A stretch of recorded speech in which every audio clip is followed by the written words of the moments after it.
Singer చిన్మయ్పై దాడి కారణాలు తెలియాలి. తెలుగు తమిళ ఇండస్ట్రీలో తన అద్భుతమైన గానామృతంతో సుపరిచితమైంది చిన్మయి శ్రీపాద.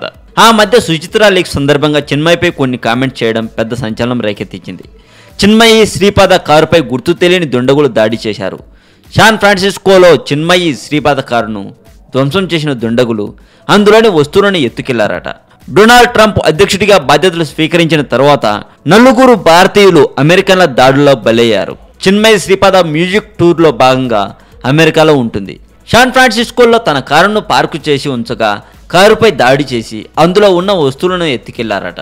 ఈ విషయం చిన్మయి ట్విట్టర్ ద్వారా వెల్లడించింది.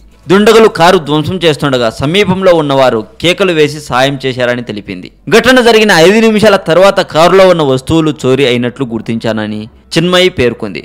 దోపిడీ వ్యవహారం మొత్తం అక్కడి క్లోజ్డ్ సర్క్యూట్ కెమెరాలో నమోదైందని, ఓ యువతి ఈ పనికి పాల్పడినట్టు గుర్తించామని పోలీసులు తెలిపారన్నారు. ఈ ఘటనపై పోలీసులు స్పందిస్తూ ఇక్కడ ఇలాంటివి సాధారణమేనని చెప్పారని తెలిపింది. చోరీకి గురైన వస్తువులు తిరిగి వస్తాయని నమ్మకం ఉందని ఆశాభావం వ్యక్తం చేశారు సింగర్ చిన్మయి గారు అంటూ వార్తలు వినిపిస్తున్నాయి. మరింత టాలీవుడ్ సమాచారం కోసం సబ్స్క్రైబ్ చేయండి టాలీవుడ్ సెంటర్.